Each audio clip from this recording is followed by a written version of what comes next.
าศพักผ่อน รถน้อยถ้าพวกรถน้อยแท้ จินดาทักทายท่านผู้ชมนะ เป็นที่วัดตะคอง เงื่อนนี่เขาเงื่อนนี่บอก น้ำไข่มุก เขาเงื่อนนี่แหละ สิเป็นสร้าง จ้าเงื่อนเขาไหมไม่ได้เงื่อนเอาเป็นไงเข้าเลย จินดาลูกเขาฟักมักอื้อก็ได้มวนบอมวนบอ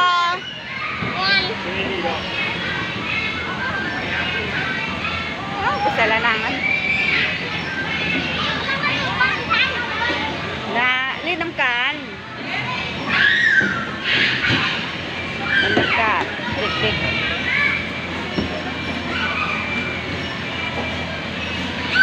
ส่วนเด็กลิ้นไปเซ็ตโอ้ โอ้ยกินแล้วทำใหญ่เลย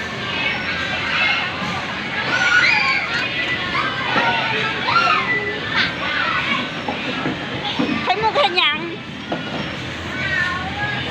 ว้ายไข่มุกยิ้มใส่ทานผู้ชมแน่ไข่มุกยิ้มใส่แน่ แม่เป็นลิ้นน่ะนั่งโมโมเลยแม่สูงเราเนี่ยไล่คุบไปอย่าง อุ้ยคือกันเลยไป ถ้าจะไปทะเลบานขังไว้ในแล้วเนี่ยลูกยิงเลยนั่งดูนะ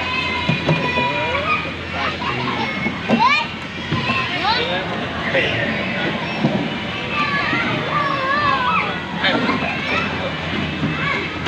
เอาจินดาไปไปทันผู้ชมก่อนจินดาเพชรดีๆไหมลูกบ๊ายบายดีๆ